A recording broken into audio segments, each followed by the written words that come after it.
One of the first writers I've ever read in my whole life was Ernest Hemingway. And I want to kind of correct that. I'd read a lot of writers before Hemingway. I've read a lot of autobiographies, articles, and so forth. But what I mean by my first writer, he was the first writer, like short story writer, novelist, the first writer, what I mean by that. And I really like his writing, and I always thought when I was reading Hemingway that it was helping me to become a better writer. He simplified the genre. And some writing, is just so heavily, ornamental, it is just flowery, the dialogue, and it's just too gaudy for me, I like my writing kind of crisp and to the point. I don't like the stories I write to be very flowery, or the ones I read, to have excessive words. Hemingway, he cuts through all the excessive verbiage, all the, like he cuts through all the adverbs that are useless, the adjectives. He's not writing to impress, he's writing from the gut, he's writing from the heart. And I think it was F. Scott Fitzgerald. He said to him one time, Hemingway, if you don't hurt, you've got to grab onto that hurt. You've got to do that. You've got to use that to your advantage when you're writing. Um, Hemingway said another time, there's nothing to writing. All you have to do is bleed.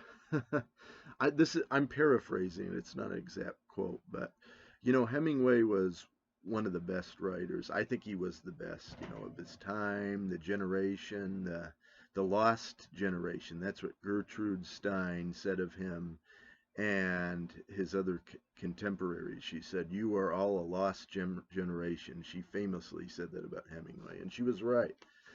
I like all his short stories.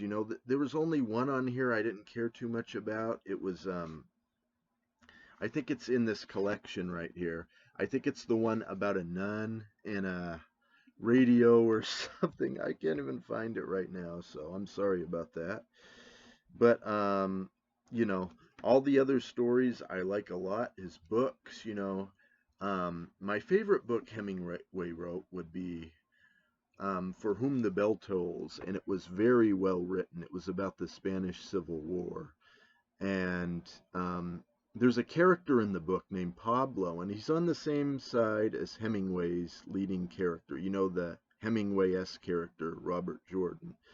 He's on the same side, but he's a very complex character, and he's not a coward at all, but he's an alcoholic, and he's stuck there in this cage, and there's something pathetic about him, but he wasn't a coward either, and he was just such a gray character, and I was very much impressed by that character, Pablo, and just a well done book.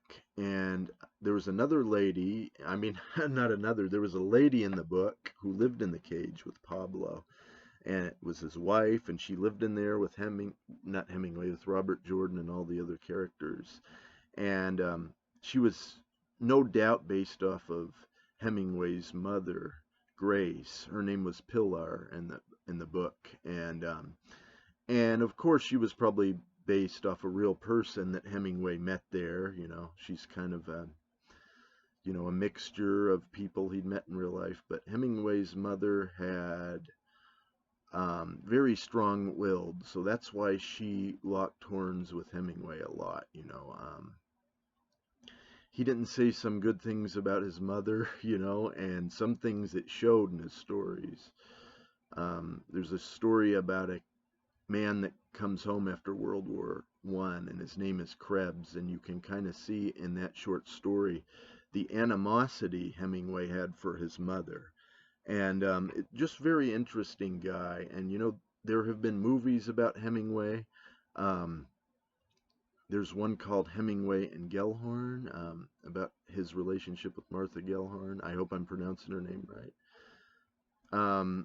I liked the movie. I thought the Clive Owen guy did a good job despite the flaws. I don't. There was a sex scene in it I thought was too explicit. I thought it didn't belong in it. Other than that, I liked the movie, but I didn't really like that scene. I thought it was too explicit. I'm kind of a prude in some ways when it comes to entertainment, but there are other movies too with Hemingway. There was one where, the novella that Hemingway wrote, The Old Man and the Sea, that was the first novella I've ever read. And it was about the story of this man that Hemingway met, that he knew back then.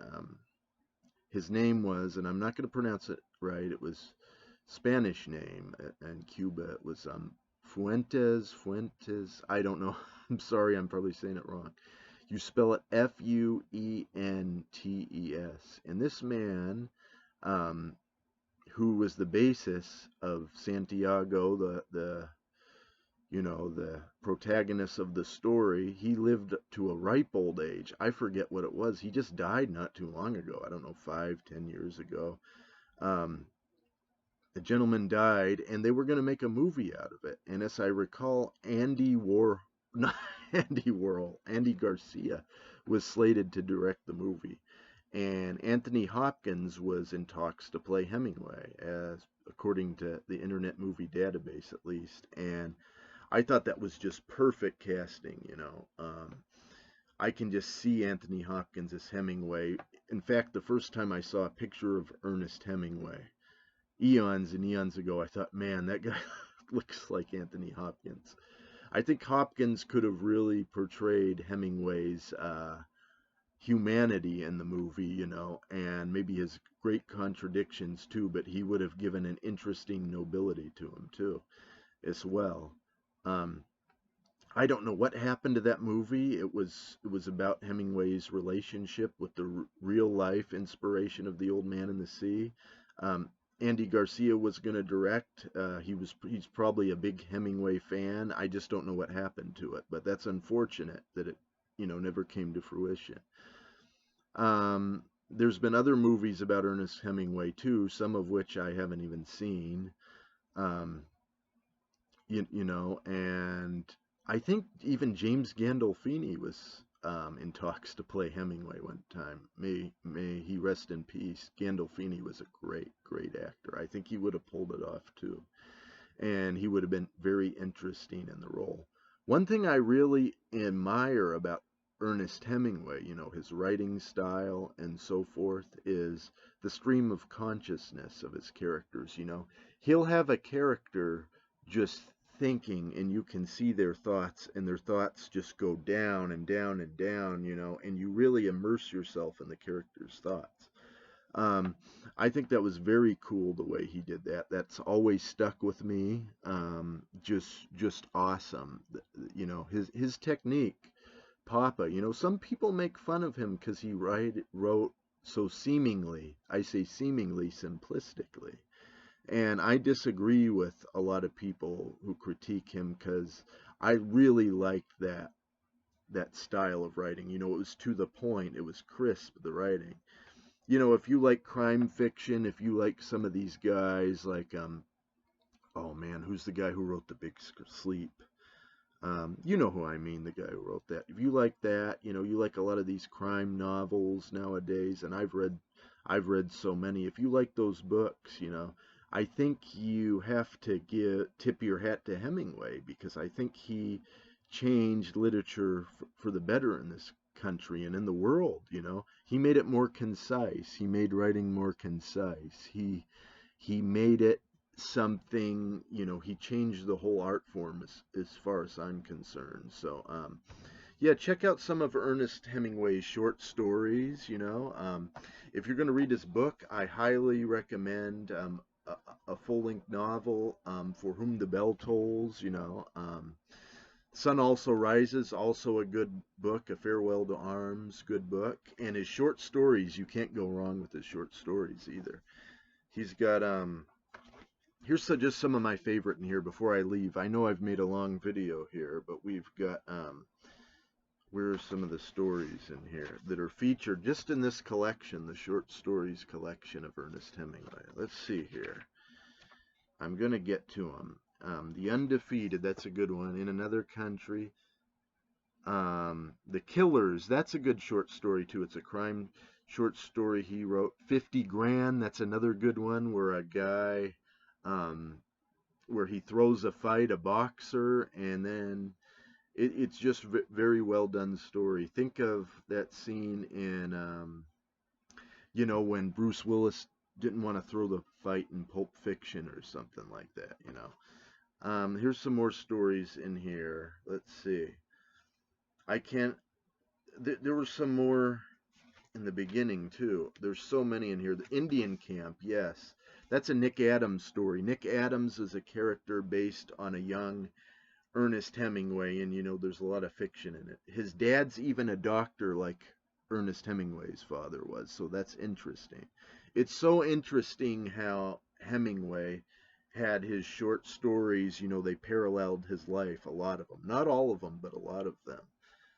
What else do they have here? Mr. and Mrs. Elliot sold a very short story, The Battler, The End of Something. The End of Something, that's a very good, sad story. What else? Up in Michigan, that's another good Nick Adams story, as I recall. The Snows of Kilimanjaro, that's a good short story. That inspired a movie with Gregory Peck, and I didn't really care too much for the Gregory Peck movie. I thought maybe he overacted just a wee bit, a little bit in it. For its time, it might have been great, but if you're going to look for Hemingway movies, check out For Whom the Bell Tolls. That has just really good acting in it. Gary Cooper's in it. Just everybody. The acting is good, and it's not over the top or anything like that.